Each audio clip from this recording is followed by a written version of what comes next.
This show is a part of the Quite the Thing Media Podcast Network.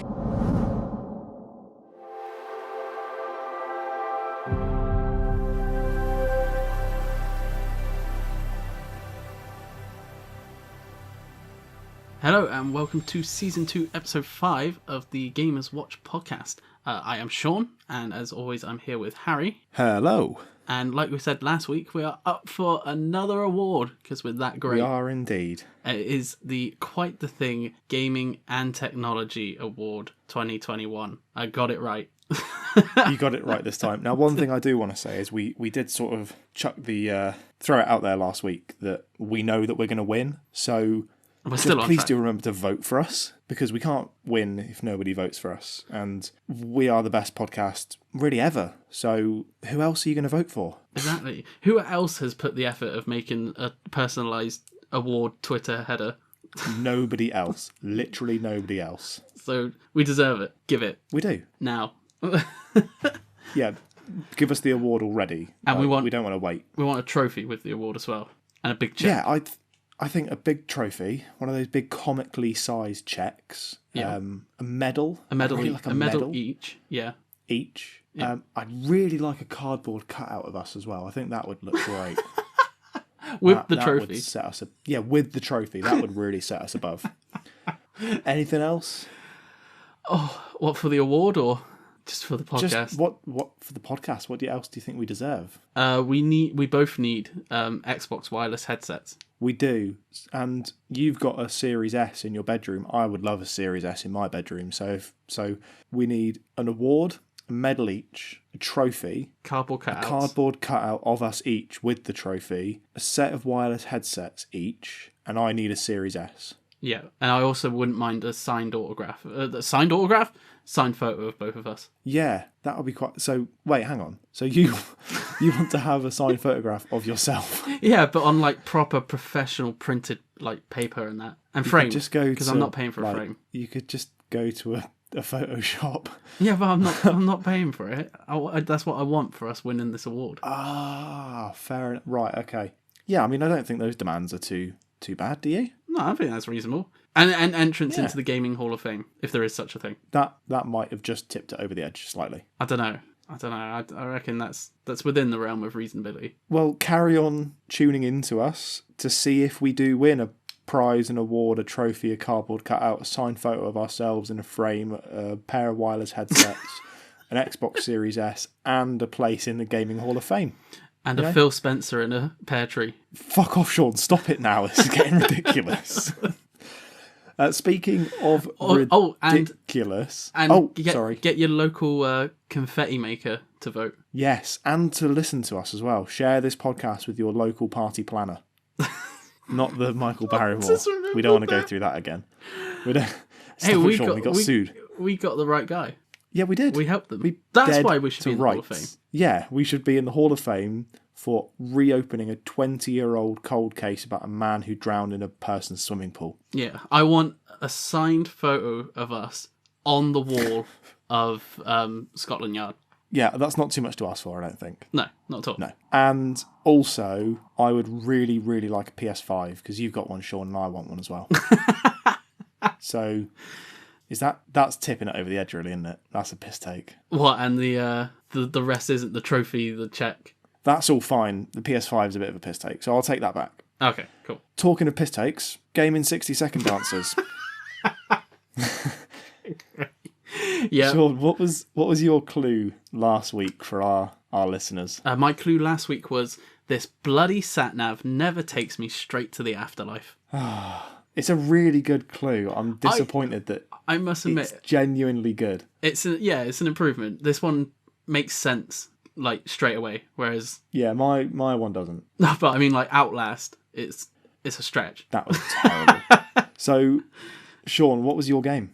So my game from the this bloody sat-nav never takes me straight to the afterlife was West of Dead. That is a really good one. I'm slightly impressed with that one. It's basically, it is the story of when me and my family used to go to like Thorpe Park and that in the summer holiday, and it would always say like, you've arrived at your destination. I'll just look, see a field with a couple of cows, be like, don't think so. This ain't the destination. This ain't a roller coaster. This is just cows and a shed. So my clue, it was when you have to pay to legally drink in America, right? Now, Shaun, you know this clue. Should we go through it step by step? Oh, yeah. Each agonising step. When you have to pay for something, right, what is a term for that? So if you have to pay for something, you have to pay a fee. A fee for the legal age to drink in America, which is 21. So fee for 21. So fee for 21. I got stomach cramps now. Was that not a good one? I wouldn't mind it if you hadn't slated Outlast 2 and what was the other one? What was the sports game I'd done? Oh, mate, Formula 1. Yeah, no, mate, Formula 1 was ridiculously shit. No, that was amazing. So shall we go on to our next clues? Yep. Because I think what we've done is last week your clue was really good and mine was shite. I think we've switched back over. I don't know. I still like this one. Okay, what's your clue, Shaun? So my clue is, who the hell do I return all this spam mail to? Oh, for fuck's sake. Who the hell do I return all this spam mail to? This one took me a while to get, even after you told me it. Really? Yeah, because I didn't understand what you were talking about, because it didn't make any sense to me. And then I was like, oh, it sounds like another word. Yeah. So, yeah. My one is, oh, shit, not another bloody meteor. So, crap, look at that. It's another bloody meteor. That's my clue. That's your clue, is it? That's my clue. Now, one thing I do want to say is, a lot of my clues, the clue itself sort of makes something that sounds like the answer. This isn't that. No. Okay? This is genuinely an actual cryptic clue. All right? Yeah. So... Yeah, so don't go looking for... Me, look at that bloody big meteor up there. Shit, not another one. That's my clue. Shit, here we go again. Oh, crap. Oh, shit, the kids. So that is... my clue, all right? Yeah. Should we move on to Game Pass or Play, Shaun? No, because... I've got a special game in 60 seconds you wouldn't let me say last episode. Oh. Should we hold it off for next week, Shaun? No, I'm doing it. Please. No, I'm doing it. Right. Just this is... as a word of warning, wife of Paul, I have no say in this. If it was up to me, this clue wouldn't exist, all right? It is not good, it doesn't make sense, and you're never going to get it. So, with that in mind, Shaun, do you want to go ahead with your clue? I sent it to Naomi and Sam after you said no one's going to get it, and they got it. Fuck off. Like, got the game and everything. I wasn't expecting them to get the game, I was just expecting them to get, like, no, the they hints. didn't. They did. They genuinely did. Right, whatever then, go for it. Yeah, okay, but did you tell them how to get to the clue? No. All right. But fair enough. I'll do the little. So basically, this one came from when get your bleeps ready, Harry.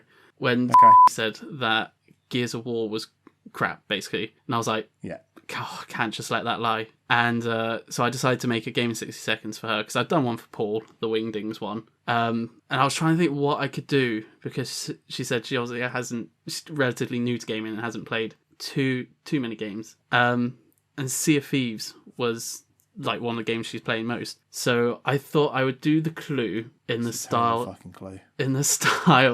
of a Sea of Thieves treasure riddle. I'm really sorry. Okay. And it's a lot more intricate than Wingdings, I must say. It's just terrible. This is the most I've put into a game in 60 seconds. Right, just fucking do it, Shaun. Okay, I'm ready for this. Okay, so special game in 60 seconds is this. Oh, I gotta get through it all. To the head of the show you must sail, or your efforts will be to no avail. Listen for the symbols 1, 2, 3, for only with all of them can this be achieved. The first are twins who will never go far. You can usually find them locked up behind bars. The second is a loner who is often ignored. He watches from a distance as others reap their award. Finally, the third likes to perch on his seat along the line where two colours meet. Now line them up all in a row, only then the answer they will show. There it is! Bam! She's not going to get all that, so you're going to need to do... No, just put it on an A-B loop. You're going to have to do a bit of an imagery, right, Shaun? And you're going to have to make an actual scroll with this clue on it. Oh, right? yeah, I will, like, write it all out. I'll do, like, a game in 6 seconds post like I used to and have it written out. I'm genuinely really sorry. Brand new spanking shiny templates. It's so terrible. Can we do Game Pass or Play now, Shaun? We can, yeah. All right. I got that out of my system. So, Shaun. Yes. Game Pass or Play? We were both quite excited to play this game, weren't we? Yeah, this is the wildcard game. What was the game that our amazing community and the Game Pass junkies chose for us to play this week? It was Haven. It was. Do you want to just give a quick overview of Haven for people that aren't too up to scratch with it? Yeah, so Haven is like a sci-fi RPG where you play as a couple that have sort of escaped from this, like, I don't know what to describe it as, oppressive, like, colony, country, world, where from the sounds of it, you get paired with someone and that's who you have to be with. And basically they've escaped, they've gone to this sort of unknown, uninhabited planet, and you have to gather resources, like make meals and that to survive, and also fight creatures that have been infected by something called rust, and you have to sort of purify them in like battle modes. That's it. Yeah.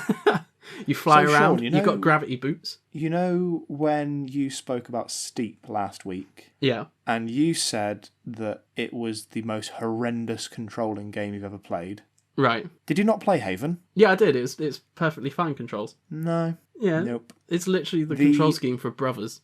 The floating around infuriated me so much.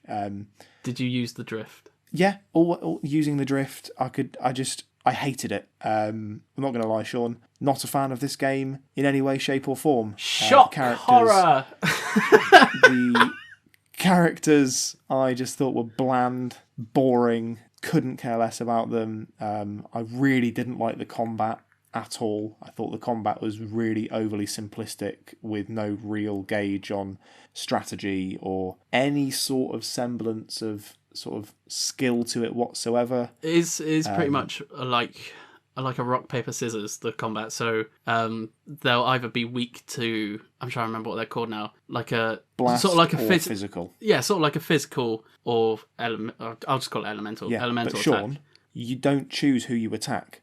No, that is weird. So you could be up against two different enemy types. One of them is weak against the blast, and the other one is weak against the physical attack. And fuck it, it just randomly picks one to attack constantly. You've got no control over the combat whatsoever. The only thing that I like about this game is the fact that it looks quite nice. It does look I feel nice. that the actual floating and the drifting really, really frustrated me. I was constantly doing U-turns, constantly fiddling about with the trigger. I hate the fact that you have to hold the trigger down to move. It bothers me. The game itself, there's no areas in this game where you have to walk around. No, it's all using your gravity boots. Yeah, so why do you have to hold a trigger down to move around?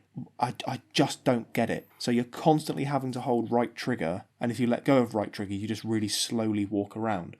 Surely it would have been better to do it the other way around, where if you want to walk around, you hold the trigger, because you never fucking walk around in this game, ever. Or have like a toggle, so you sort of press the right trigger and it goes to gravity boots, yeah. I really, really disliked the movement in this game. And for a game that 75% of it is movement-based and drifting around islands, it just utterly infuriated me. I put about 3.5 hours into it, and I can probably say the only bits that I enjoyed were making the food, like finding the different ingredients and making some different bits of food. Did not like it at all. As Ellie on Twitter very, very nicely put, it is thoroughly average.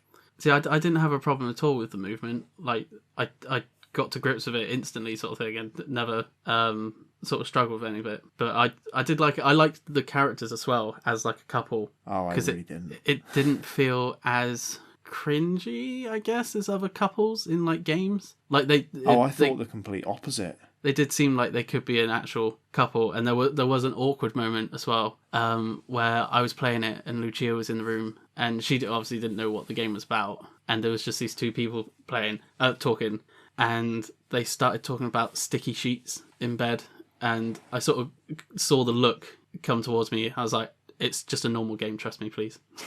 Yeah. I'm not playing that sort of game. I felt that the characters in the game were so infuriatingly cringy that I struggled to listen to their dialogue. Really, really tried, but yeah. I like the... their own little terms they came up with as well, even though they're basically just like actual words, but with one letter changed. So like calling people borons instead of like morons and that. I like that. I just didn't... And the, I just didn't get the characters. For the life of me, don't even know what either of the characters called. K and U. There we go. Or K UK, I think. But I like the combat, even though it's simple, I liked how you had to, if you're playing single player, you had to sort of still work the two characters together. So yeah, see, I didn't realise that for ages, and it didn't tell you. So for the first, 3 battles, I just pressed B, and the bloke just stood there gormlessly being attacked, and then it was only by accident that I dropped my controller and I was like, oh, the other dude, his thing moved. It does tell you. You have to do. I may have just skipped over it because I could not listen to those characters talk to each other. I was going to say you have to do a team attack in one of the first combats to get past it. Yeah, so I think about 3 or 4 combats in, you have to do a team attack, and it was that point that I just could not get past that bit, and they kept attacking me, and then I dropped my controller, and I was like, oh, fair enough. But not even with just obviously holding the same attack to do sort of a team version. I like how you have to balance the two out. So say there's a group of 3 enemies and they're weak to physical attack. You can either do a joint physical attack to knock one of them out straight away, or you can shield with one of the characters. So if one of them attacks, it's the shielded character that will take the attack no matter who they aim for.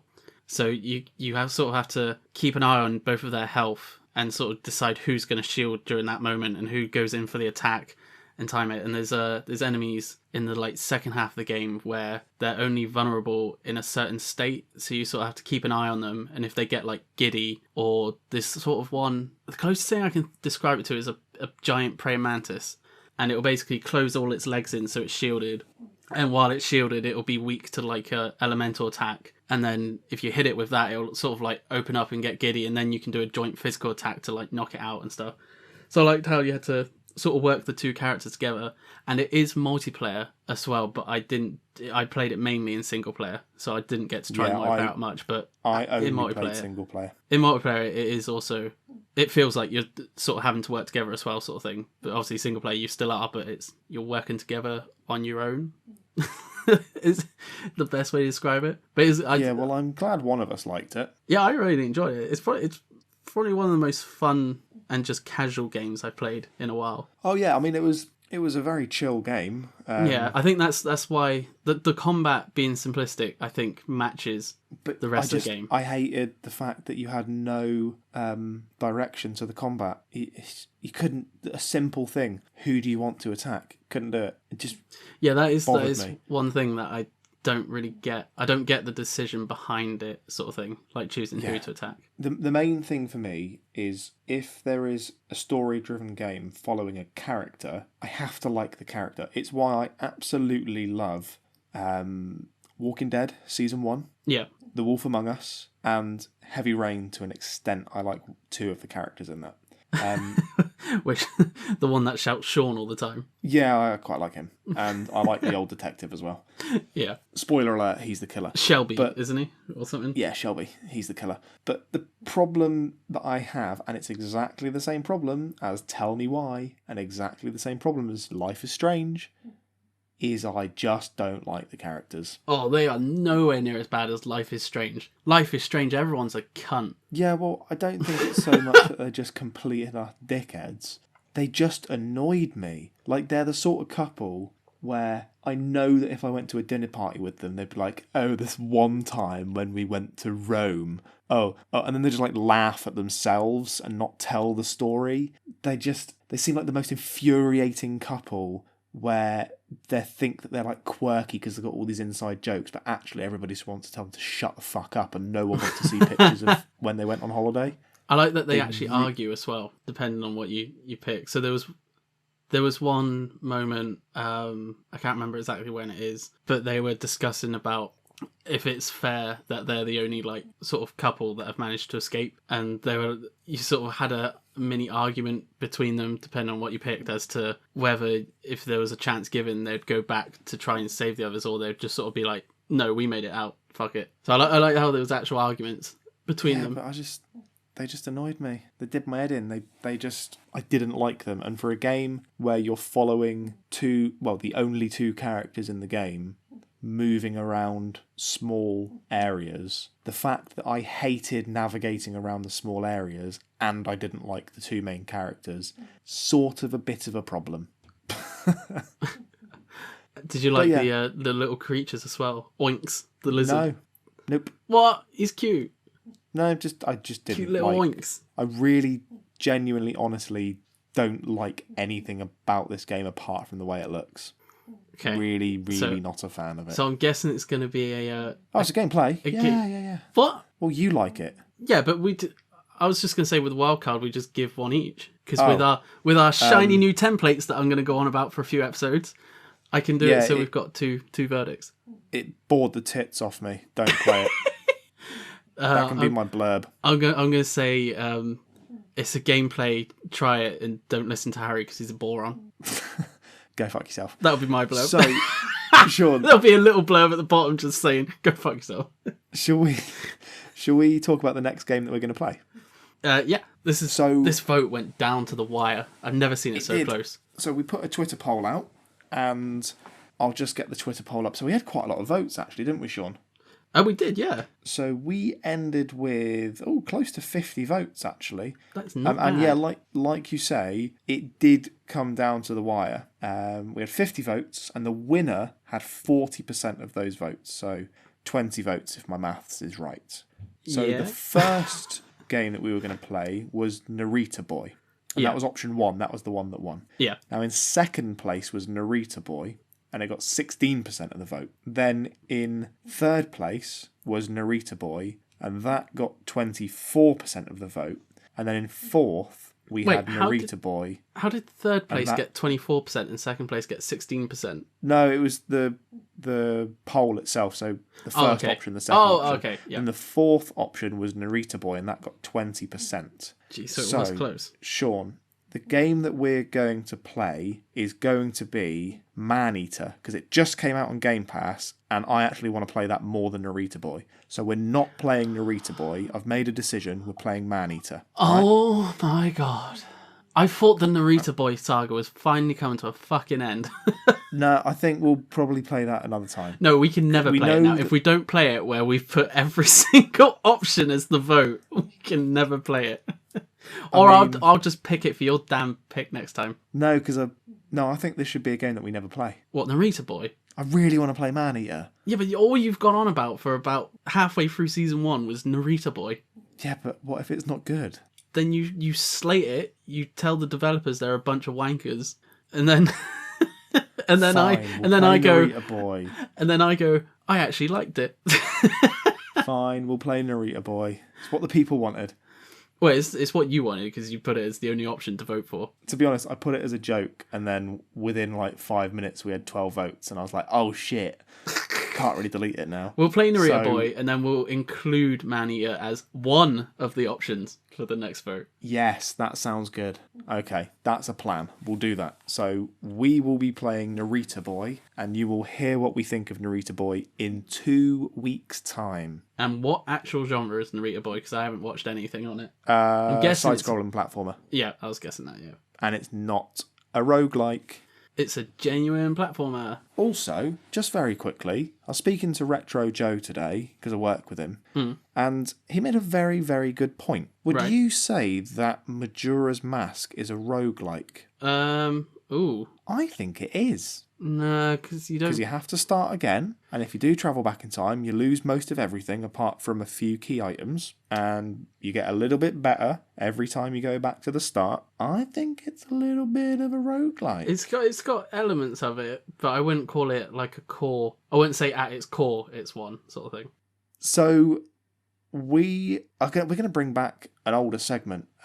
We talk about games so much that we've sort of forgotten about our roots. Do you feel like we've forgotten our roots a bit, Shaun? In this aspect, yeah. This is why I thought of when this happened. I was like, fuck it, I'll put it on the podcast. I've also got another story that I thought about today, but I didn't have time to put it in. So, Shaun, what's the title of your story? You just tell it.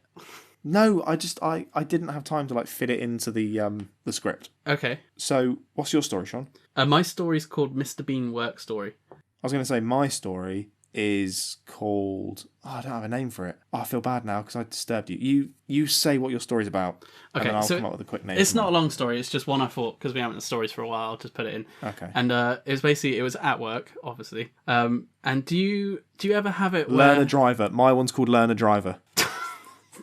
Okay. I'm trying to think now what that could be. Don't worry. I'll tell you in a minute. It's okay. So I was at work, and it's the format of a podcast as we tell stories and stuff. Yeah. So okay, don't worry, Shaun. You carry on. You go. Okay. So it's a really good story. I'm telling you. Thanks. It's funny. Cool. I can't wait. I'll find out after I get through this. Okay. So I was at Mr. work. Bean. Fucking hell. Go, Shaun. Come on, Shaun. Hurry up. Do you ever have it where you look at someone and you think they look like a celebrity or something? Yes. Well, yeah. I tell you what, I had that once, and I went up to the bloke and I said, "Are you Lenny Henry?" And she said no. Okay. So it was basically something like that, except for instead of looking like someone, they sounded like someone to me. Oh my god. Yeah. And so basically I was at the till. So they were a sound-alike? Yeah, a sound-alike, not a look-alike.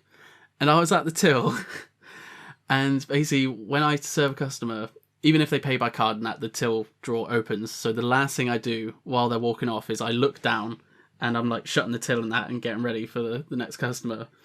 So I was looking down and I didn't see them turn up, and all I heard, just right in front of me, was just, "Hello." Oh my god.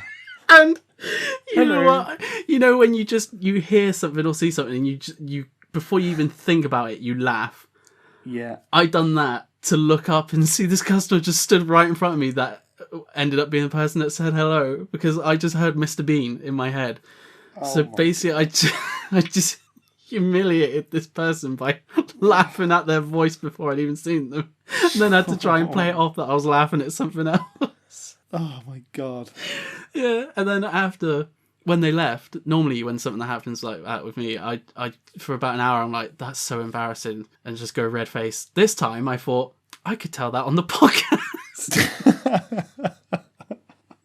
So yeah, I laughed in a customer's face because they sounded like Mr. Bean.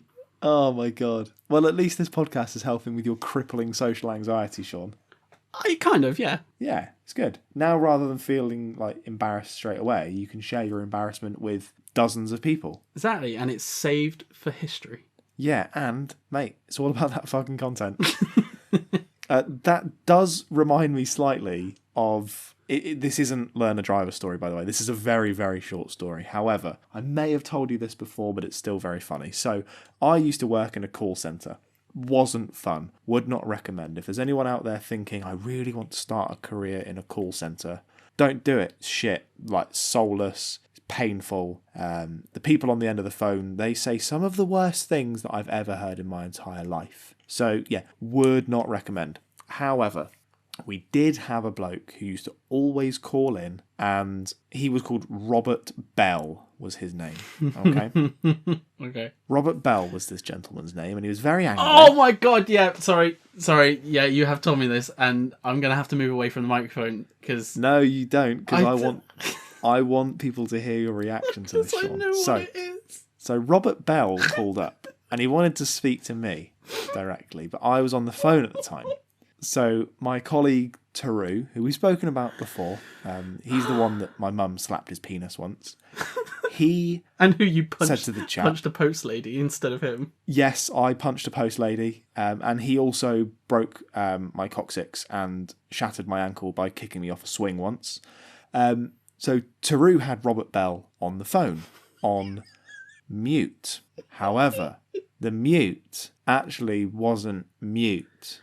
It was actually just to silence the receiver. So you could still talk through the receiver, you just couldn't hear anything out of it. So he puts the Jap on hold, and he thinks that he's pressed the mute, and he shouts across to me over the call centre, "Harry, Bobby Bellsniff's on the phone for you." So I say, "Great, throw him over, and I'll speak to Bobby Bellsmith for you now." Bobby Bellsniff for you now. So anyway, I pick the phone up, and I'm expecting him to say, "Hello, this is Robert Bell. My order's gone wrong." And what he actually says was, "Who the fuck are you calling Bobby Bellsniff?" Yeah, don't call people Bobby Bellsniff. They do not like it. Bobby Bellsniff. Yeah. What a name. What a name. It's not even the best name that I came across. What was the best name? Gurgly Titchy Baps. Gurgly Titchy Baps. He was from Belgium. Oh, yeah. He was a roofer. And he liked to buy windows from me. Gurgly Titchy Baps. So yeah, we had Bobby Bellsniff and Gurgly Titchy Baps. They were some absolute honkers of names. Yeah. Bobby Bellsniff. Shall I tell Learn a Driver? Yeah, go on. So it's quite apt that I'm telling this story today because it is actually mine and my partner's 7-year anniversary. What, today? And it is, yeah, today. The and it's fuck are you doing on Audacity with me? I don't know. Don't know really, mate. She's up in bed. She's tired. It's okay. She's had a long day looking after a child and working. So, no. Yeah. I'm down here having a laugh, drinking some red wine, watching the football. And she's upstairs on her anniversary alone. What am I doing? Sean, what am I doing? I was going to say something then and I stopped myself because it doesn't really make sense. Sean? One, it doesn't really make sense, and two, it's just like I was going You can't leave me hanging. What were you going to say, Sean? I was just going to say no Bobby Bell sniffing for you. For her, but not for me. Too, then. No, there is no Bobby Bell sniffing going on here, Sean. You'll be happy to know. I'm just going to plough through Learn a Driver. So Learn a Driver. Learn a Driver is the story of my partner Shannon. Right. So I used to have this little Vauxhall Corsa. Great little car. We used to sing Toto, Tenacious D in it all the time, didn't we, Sean? Oh, was that the red one? Great little motor. No, that was the Volkswagen. It was the silver one, Consuela. Oh, okay. Consuela the Corsa. And so one day I thought, you know what? She's got to learn to drive one day. She's got a provisional, but she's not been on many driving lessons. But we'll just drive around the block in my car. So we're driving around the housing estate that she lives on. She's doing really well, indicating when she needs to, changing from first to second to third really well. And we're coming up this hill, and as you come up the hill, it's like the brow of a hill is blind at the top, and it's got a turn off to the right-hand side to where her house was, or you can carry on going left onto the main road. So we're going up the hill, and she's in third gear. She's doing about 25 miles an hour, and we've got to turn right. And so I say to her, got to shift down into second, bring your speed down so you can turn the corner. And she goes, no, it's okay. I can do it in third. And I said, but there's a car there, and they're trying to pull out. Now, the next 3 seconds felt like a lifetime. So she didn't shift down into second. She just fucking gunned it. She comes around the corner, easily doing 30 miles an hour at this point, barely misses this other car, smashes into the curb. I hear a massive clunk. She slams the brakes on, pulls the handbrake. I get out. Yeah, front of the car's a bit caved in. However, she probably saved my life, Sean. Do you want to know why? Why? Every single one of my tyres was down to the wire. So I had my car for 2 years, had put 35,000 miles on it, and I sort of just forgot to ever change the oil or the tyres. Yeah. And so changed the tyres, good as gold. Car was absolutely fine. And then a week later, I thought, you know what? Let's go to Thorpe Park. So I drove to Thorpe Park, and the car just felt a bit weird, a bit clunky. Not great. I thought it might be from the knock that we had last week. And then my check engine light comes on. Uh-oh. And then my oil light comes on. I had driven a 600-mile round trip with no oil in my car. And then she blew up and she died. And that was the end of her. Although, funny story about her, is that I traded her in at the Volkswagen dealership for a brand new car, and then I ended up working at that Volkswagen dealership about 4 years later. So, turned out quite well. But yeah, that's the story about how Shannon nearly killed me, but probably saved my life. Because she slammed into a curb doing 30 miles an hour, having never driven a car before. It was good fun. So almost killed you and then saved your life. And then killed my car. And then killed the car, but not you. Yeah, but not me, but the car died. Yeah. Good times. It's not really the golden nugget of a story I thought it was going to be, Shaun, but... It was a more pleasant ending, I must admit, than most of the stories. It's better than laughing at someone in their face because of how they sound. I mean, I did call a guy Bobby Bellsniff, so there is that as well. Bobby Bellsniff. I'll tell a few stories another time about some of the shit we used to get up to at that call centre, because there is a story about how a pair of shoes ended up in Inverness, but I'll leave that for another time. Okay. So, I've got another soapbox, haven't I, Shaun? God, I can't remember where we are. Oh, yeah. Yeah. Although, to be fair, this is one we're both not happy with. Well, shall we... You know what, Shaun? We'll be like the two people in Haven. We'll hold hands, and we'll get on this soapbox together. Yeah. Nintendo are borons. Yeah, fucking morons. Blue-in borons. So, I didn't even realise that they were making Skyward Sword again, did you? Yeah, I saw the... I had. Like the Nintendo Direct where they showed it, and it it's the laziest of remakes, basically. Yeah, they're literally doing nothing, are they? They're just porting it up in the resolution, basically. The Switch. Yeah. And I think they are doing, well, I know they are, because this is what part of the like soapbox is about, doing some like quality of life changes and that. Yeah, and we'll talk about one of these quality of life changes. Yeah. Because Nintendo are remaking Skyward Sword, but in the utterly laziest possible way that any games company have ever updated a game ever, by not doing anything other than just putting it on a new console.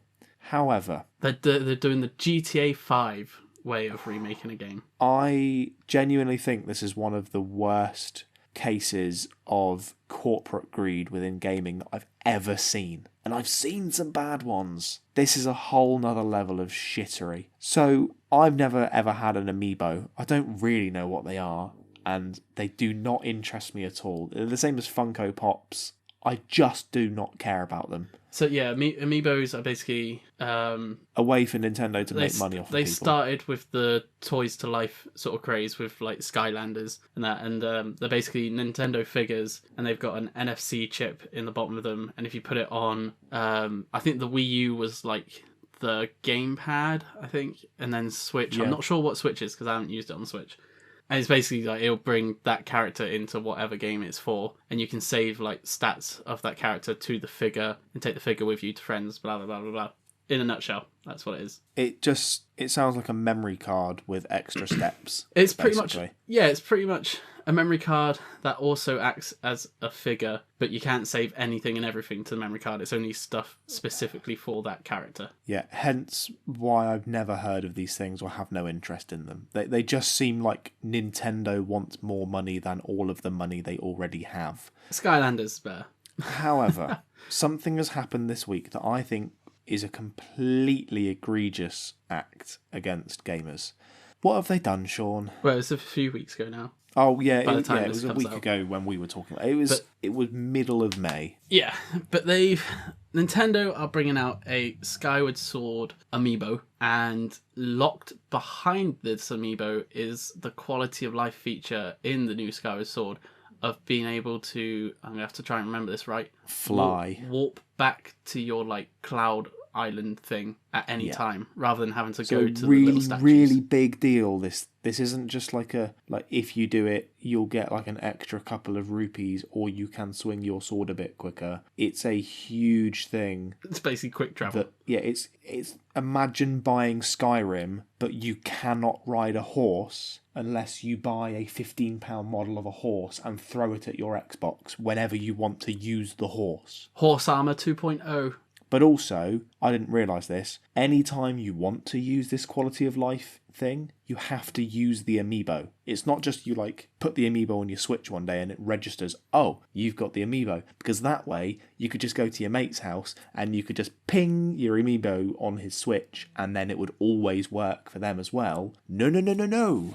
You have to, anytime you want to quick travel in the Skyward Sword remake, you have to bash the Amiibo against your Switch. Yeah, so yeah, that's oh my god, it's dumb. That's how all the Toys to Life stuff works, where you have to have it on to use whatever is with it, sort of thing. So, like, but the Switch is a handheld console. I'm not sure. So where what happens goes. if you're just like? What happens if you're just like out and about, just walking around? You're like, oh, you're on the bus. You know, I want to play a bit of Skyward Sword. Oh, I'll tell you what. Let me just get my Amiibo out on the bus. Oh, someone bumped into me. Oh, someone stood on it. It's broken now. Oh, I can never ever use that again. Well, you'll still have the disc at the bottom. That'll still work, but it's so dumb that it hurts that people are defending this. By the way, people are properly massively defending Nintendo. We've got a few twidiots. It's such a lovely figure. It looked really nice.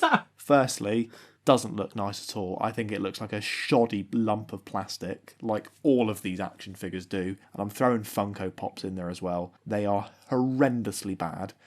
But what if somebody doesn't want to fast travel and they don't want that option in the game? It's ridiculous. Why are they German? I genuinely saw somebody say, what if someone wants to play the game without fast travel? And just don't use it. Don't fast travel?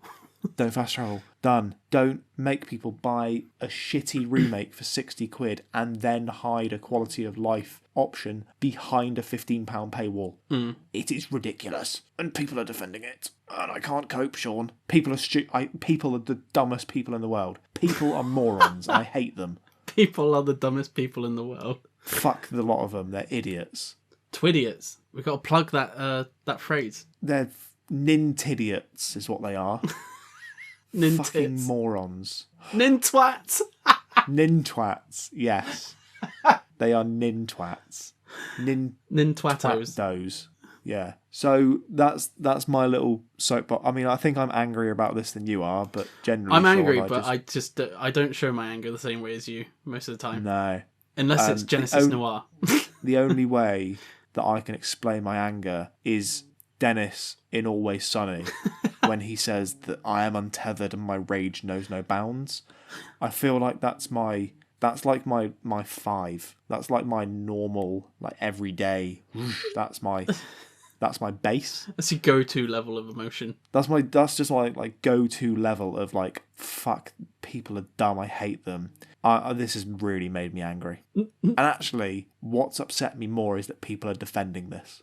Yeah, that doesn't. I don't get that. I must admit. There is no defense for locking quality of life behind a paywall. It's just really dumb.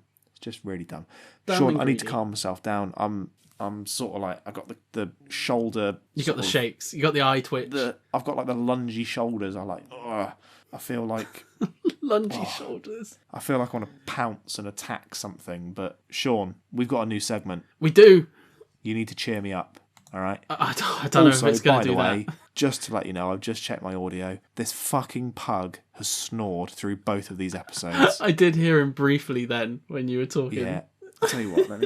Let me bring him up to the microphone. Let me see if I can.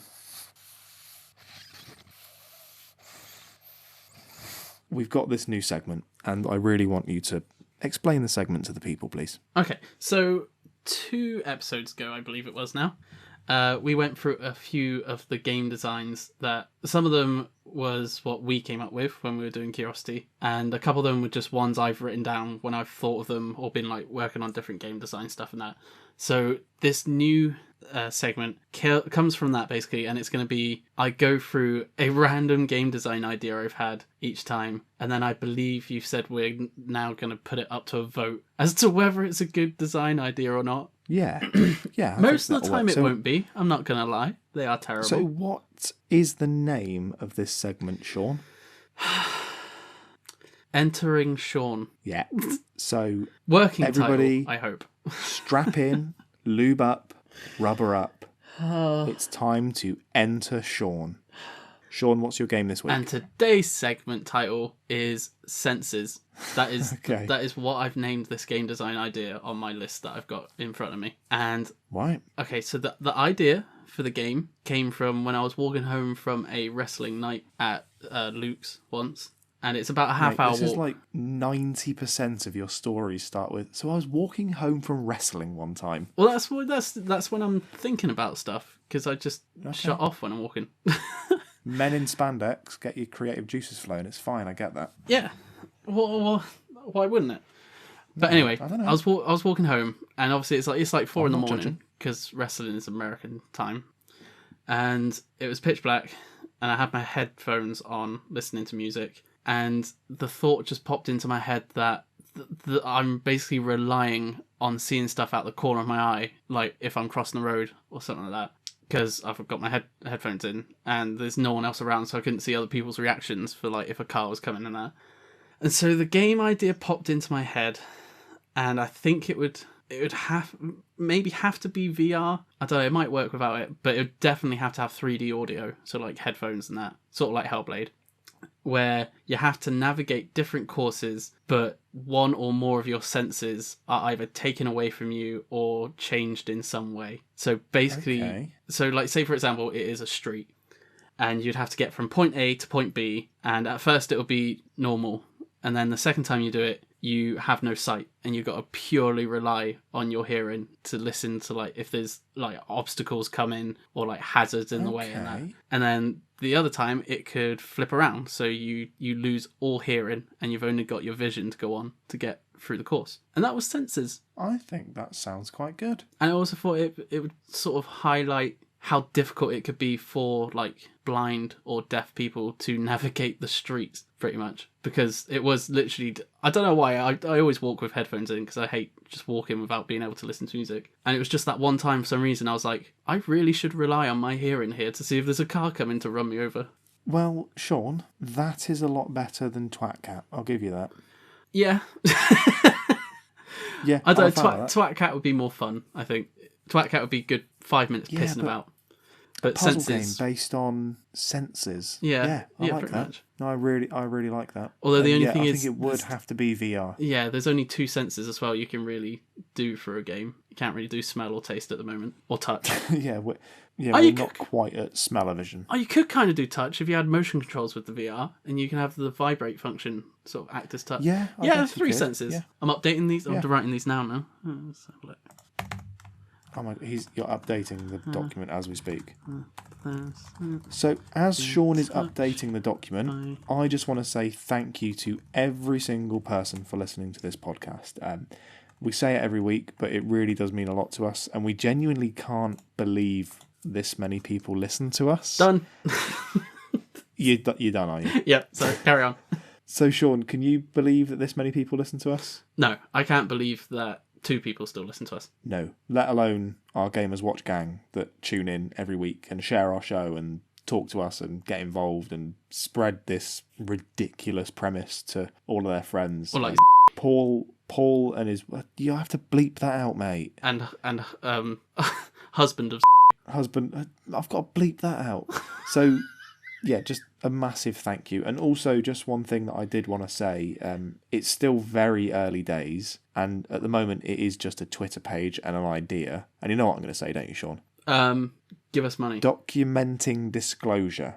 Oh, okay. I thought you were still on about Gamers Watch, because it is still pretty much just like a Twitter page, apart from the actual recordings, because we haven't got a Patreon or merch yet. We haven't got that yet, but we may do in the future. But I did just want to very quickly mention that I've had an idea for a show that we might do possibly, but at the moment it's still very early days.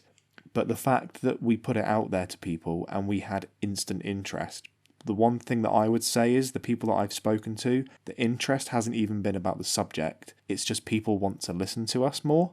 Oh, right. Sort of baffles me slightly that people want to actually listen to us on a regular basis talk about things. I still don't get that. I'm going to admit that is a surprise. I thought it would be people that are interested in the subject that documenting disclosure will be about, not the fact that it's us talking about it.